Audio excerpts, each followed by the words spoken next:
The final results, of course, are not in, but many analysts predicting that Imran Khan could be the next leader of the country. So I spoke to Shuja Nawaz about that. He's a distinguished fellow at the Atlantic Council's South Asia Center.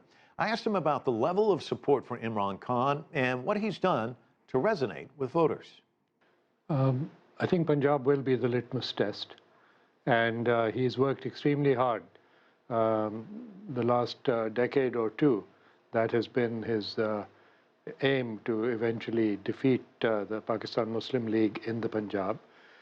Even though he had won in the previous election in Khyber Pakhtunkhwa, the province to the north and west of the Punjab, but without the most populous province in the country, the Punjab, there's really no legitimacy in forming a national government. The violence, it seems extensive. Several attacks, hundreds of people wounded, Yes. I think about 40 people killed. What do we read into that? Well, that is still an area where there are security operations. It's still an area where Islamic State is trying to make a dent, and it's still an area where the Tehreek-e-Taliban of Pakistan will try and show their muscle. They're not as extensive as they were, particularly in the border region with Afghanistan, but it's impossible to have a 100% secure area, particularly around polling stations when you have large crowds. That, I think what you've kind of outlined are some of the domestic issues that any new leader is going to have to deal with. How do you address those? Because that's been a glaring problem for Pakistan for some time. Well, there have been a number of blueprints that have been produced even by the previous government. There was a so-called National Action Plan based on a national internal security policy.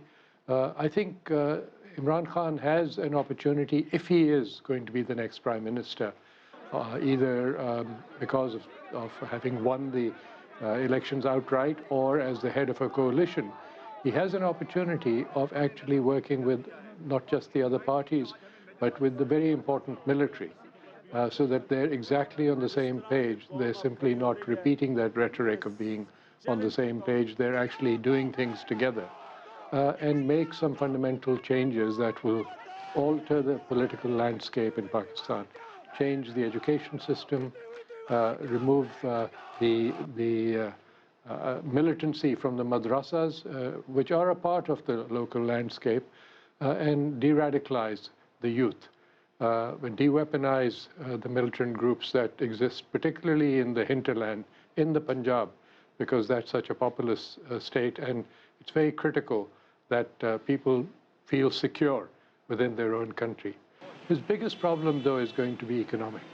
And he's going to be facing an enormous crisis later this year, as something like $25 billion of repayments will be required to cover not just imports, but also obligations on Pakistan's debt. And he's going to have to find a way to come up with the right policies that allow him to come perhaps to the International Monetary Fund and say, look, we have a plan on how we will tackle this issue, and we need your help.